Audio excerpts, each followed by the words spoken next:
Hi, my name is Colin. I'm a grateful member of Alcoholics Anonymous, and today I will be reading Our Southern Friend, the fourth story in the fourth edition of Alcoholics Anonymous. Actually, I think it's the seventh story if you count the stories at the beginning, but it says on this page 208, number 4, Our Southern Friend. Anyway, here it goes. Our Southern friend, pioneer AA, minister's son, and Southern farmer, he asked, "Who am I to say there is no God?" Father is an Episcopal minister, and his work takes him over long drives on bad roads. His parishioners are limited in number, but his friends are many, for to him race, creed, or social position makes no difference. It is not long before he drives up in the buggy. Both he and old Maud are glad to get home. The drive was long and cold, but he was thankful for the hot bricks that some thoughtful person had given him for his feet. Soon supper is on the table. Father says grace, which delays my attack on the buckwheat cakes and sausage. Bedtime comes. I climb to my room in the attic. It is cold, so there is no delay. I crawl under a pile of blankets and blow out the candle. The wind is rising and howls around the house, but I am safe and warm. I fall into a dreamless sleep. I am in church. Father is delivering his sermon. A wasp is crawling up the back of the lady in front of me. I wonder if it will reach her neck. Shucks, it has flown away. At last the message has been delivered. Let your light so shine before men that they may see your good works. I hunt for my nickel to drop in the plate so that mine will be seen. I am in another fellow's room at college. "Freshman," said he to me, "do you ever take a drink?"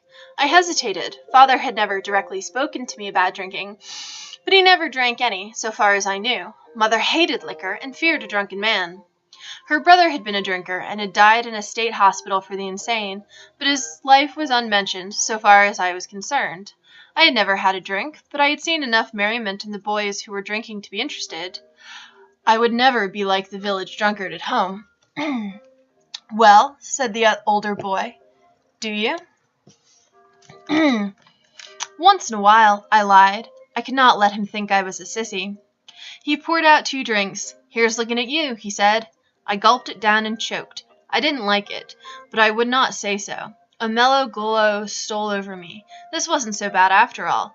Sure, I'd have another. The glow increased. Other boys came in. My tongue loosened. Everyone laughed loudly. I was witty. I had no inferiorities. Why, I wasn't even ashamed of my skinny legs. This was the real thing. A haze filled the room. The electric light began to move. Then 2 bulbs appeared. The faces of the other boys grew dim. How sick I felt. I staggered to the bathroom. Shouldn't have drunk so much or so fast, but I knew how to handle it now. I'd drink like a gentleman after this. And so I met John Barleycorn, the grand fellow who at my call made me a hail fellow well met, who gave me such a fine voice as we sang, "Hail, hail, the gang's all here," and sweet Adeline, who gave me freedom from fear and feelings of inferiority. Good old John, he was my pal, all right. Final exams of my senior year, and I may, somehow, graduate. I would never have tried, but Mother counts on it so. A case of measles saved me from being kicked out during my sophomore year. But the end is in sight. My last exam, and an easy one. I gazed at the board with its questions. I can't remember the answer to the first. I'll try the second. No soap there. I don't seem to remember anything. I concentrate on one of the questions. I don't seem to be able to keep my mind on what I'm doing. I get uneasy. If I don't get started soon, I won't have time to finish. No use. I can't think. I leave the room, which the honor system allows. I go to my room. I pour out half a tumbler of grain alcohol and fill it with ginger ale. Now back to the exam. My pen moves rapidly. I know enough of the answers to get by. Good old John Barleycorn. He can be depended on. What a wonderful power he has over the mind. He has given me my diploma. Underweight, how I hate that word. 3 attempts to enlist in the service and 3 failures because of being skinny. True, I have recently recovered from pneumonia and have an alibi, but my friends are in the war or going, and I am not. I visit a friend who is awaiting orders. The atmosphere of eat, drink, and be merry prevails, and I absorb it. I drink a lot every night. I can hold a lot now, more than others. I am examined for the draft and pass the physical test. I am to go to camp on November 13th. The armistice is signed on the 11th, and the draft is called off. Never in service. The war leaves me with a pair of blankets, a toilet kit, a sweater knit by my sister, and a still greater sense of inferiority. It is 10 o'clock of a Saturday night. I am working hard on the books of a subsidiary company of a large corporation. I have had experience in selling, in collecting, and in accounting, and I am on my way up the ladder. Then the crack-up. Cotton struck the skids, and collections went cold. A $23 million surplus wiped out. Offices closed up and workers discharged. I and the books of my division have been transferred to the head office. I have no assistants and am working nights, Saturdays, and Sundays. My salary has been cut. My wife and new baby are fortunately staying with relatives. I feel exhausted. The doctor has told me that if I don't give up inside work, I'll have tuberculosis. But what am I to do? I have a family to support and have no time for looking for another job. I reach for the bottle that I just got from George, the elevator boy. I am a traveling salesman. The day is over, and business has been not so good. I'll go to bed. I wish I were home with my family and not in this dingy hotel. Well, well, look who's here. Good old Charlie. It's great to see him. How's the boy? A drink? You bet your life. We buy a gallon of corn because it's so cheap, yet I am fairly steady when I go to bed. Morning comes. I feel horrible. A little drink will put me on my feet, but it takes others to keep me there. I become a teacher in a boys' school. I am happy in my work. I like the boys, and we have lots of fun, in class and out. The doctor bills are heavy, and the bank account is low. My wife's parents come to our assistance. I am filled with hurt pride and self-pity. I seem to get no sympathy for my illness, and have no appreciation of the love behind the gift. I call the bootlegger and fill up my charred keg, but I do not wait for the charred keg to work. I get drunk. My wife is extremely unhappy. Her father comes to sit with me. He never says an unkind word. He is a real friend, but I do not appreciate him. We are staying with my wife's father. Her mother is in critical condition at a hospital. I cannot sleep. I must get myself together. I sneak downstairs and get a bottle of whiskey from the cellarette. I pour drinks down my throat. My father-in-law appears. Have a drink? I ask. He makes no reply and hardly seems to see me. His wife dies that night. Mother has been dying of cancer for a long time. She is near the end now, and is in a hospital. I've been drinking a lot, but never get drunk. My mother must never know. I see her about to go. I return to the hotel where I am staying and get gin from the bellboy. I drink and go to bed. I take a few the next morning and go see my mother once more. I cannot stand it. I go back to the hotel and get more gin. I drink steadily. I come to at 3 a.m. The indescribable torture has me again. I turn on the light. I must get out of the room or I shall jump out of the window. I walk miles. No use. I go to the hospital where I have made friends with the night superintendent. She puts me to bed and gives me a hypodermic. I am at the hospital to see my wife. We have another child, but she is not glad to see me. I have been drinking while the baby was arriving. Her father stays with her. It is a cold, bleak day in November. I have fought hard to stop drinking. Each battle has ended in defeat. I tell my wife I cannot stop drinking. She begs me to go to a hospital for alcoholics that has been recommended. I say I will go. She makes the arrangements, but I will not go. I'll do it all myself. This time I'm off it for good. I'll just take a few beers now and then. It is the last day of the following October, a dark, rainy morning. I come to on a pile of hay in the barn. I look for liquor and can't find any. I wander to a table and drink 5 bottles of beer. I must get some liquor. Suddenly I feel hopeless, unable to go on. I go home. My wife is in the living room. She had looked for me last evening after I left the car and wandered off into the night. She had looked for me this morning. She had reached the end of her rope. There is no use trying any more, for there is nothing to try. Don't say anything, I say to her. I am going to do something. I am in a hospital for alcoholics. I am an alcoholic. The insane asylum lies ahead.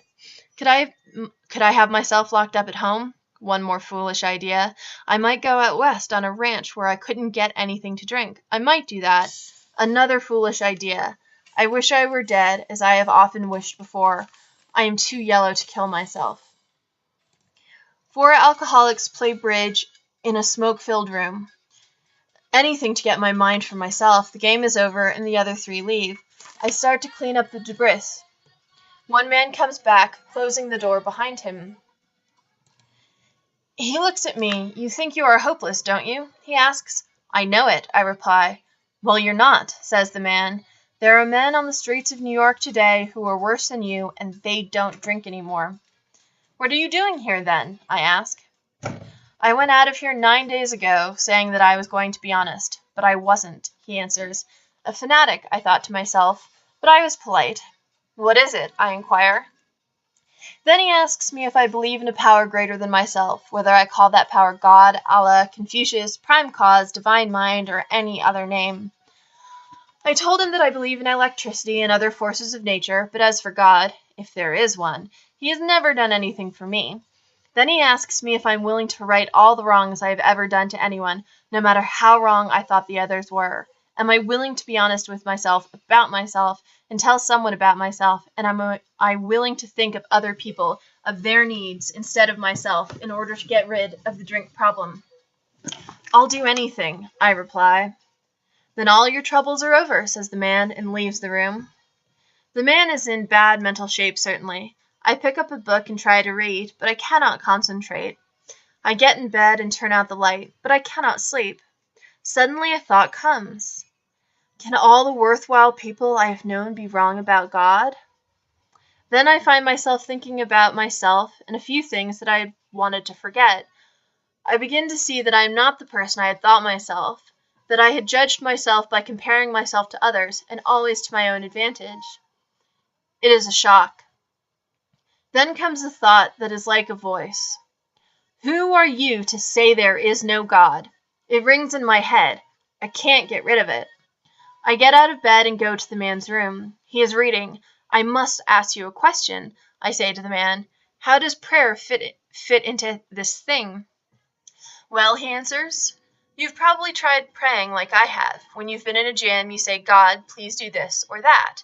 And if it turned out your way, that was the last of it. And if it didn't, you've said there isn't any God, or he doesn't do anything for me. Is that right? Yes, I reply. That isn't the way, he continued. The thing I do is to say, God, here I am, and here are all my troubles. I've made a mess of things, and I can't do anything about it. You take me and all my troubles and do anything you want with me. Does that answer your question? Yes, it does, I answer. I return to bed. It doesn't make sense. Suddenly I feel a wave of utter hopelessness sweep over me. I am in the bottom of hell, and there a tremendous hope is born. It might be true. I tumble out of bed onto my knees. I know not what I say, but slowly a great peace comes to me. I feel lifted up. I believe in God. I crawl back into bed and sleep like a child. Some men and women come to visit my friend of the night before. He invites me to meet them. They are a joyous crowd. I have never seen people that joyous before. We talk. I tell them of the peace and that I believe in God. I think of my wife. I must write her. One girl suggests that I phone her. What a wonderful idea. My wife hears my voice, and she knows that I have found the answer to life. She comes to New York. I get out of the hospital, and we visit some of my newfound friends. I am home again. I have lost the fellowship. Those who understood me are far away. The same old problems and worries still surround me. Members of my family annoy me. Nothing seems to be working out right. I am blue and unhappy. Maybe a drink. I put on my hat and dash off in the car. Get into the lives of other people is one thing the fellows in New York had said. I go to see a man I had been asked to visit and tell him my story. I feel much better. I have forgotten about a drink. I'm on a train headed for a city. I have left my wife at home, sick, and I have been unkind to her in leaving. I am very unhappy. Maybe a few drinks when I get to the city will help. A great fear seizes me. I talk to the stranger in the seat beside me. The fear and the insane idea are taken away. Things are not going so well at home. I am learning that I cannot have my own way as I used to. I blame my wife and children. Anger possesses me, anger such as I have never felt before. I will not stand for it. I pack my bag and leave. I stay with some understanding friends. I see where I have been wrong in some respects. I do not feel angry anymore. I return home and say I am sorry for my wrong. I am quiet, but I have not seen yet that I should do some constructive acts of love without expecting any return. I shall learn this after some more explosions. I am blue again. I want to sell the place, move away. I want to get where I can find some alcoholics to help and where I can have some fellowship. A man calls me on the phone. Will I take a young fellow who has been drinking for 2 weeks to live with me? Soon I have others who are alcoholics, and some who have other problems. I begin to play God. I feel that I can fix them all. I do not fix anyone, but I am getting part of a tremendous education, and I have made some new friends. Nothing is right. Finances are in bad shape. I must find a way to make some money. The family seems to think of nothing but spending. People annoy me. I try to read. I try to play. I try to pray. Gloom surrounds me. Why has God left me? I mope around the house. I will not go out, and I will not enter into anything. What is the matter? I cannot understand. I will not be that way. I'll get drunk. It is a cold-blooded idea. It is permitted. I fixed up a little apartment over the garage with books and drinking water. I am going to town to get some liquor and food. I shall not drink until I get back to the apartment. Then I shall lock myself in and read, and as I read I shall take little drinks at long intervals. I shall get myself mellow and stay that way. I get in the car and drive off. Halfway down the driveway a thought strikes me. I'll be honest anyway.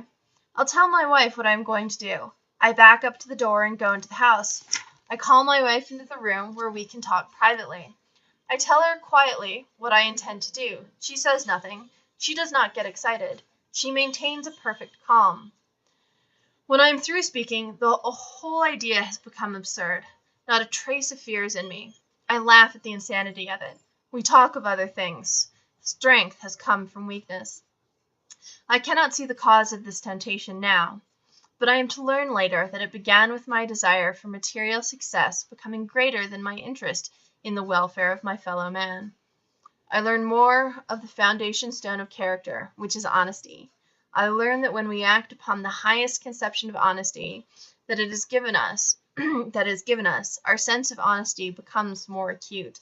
I learn that honesty is truth, and that truth shall make us free.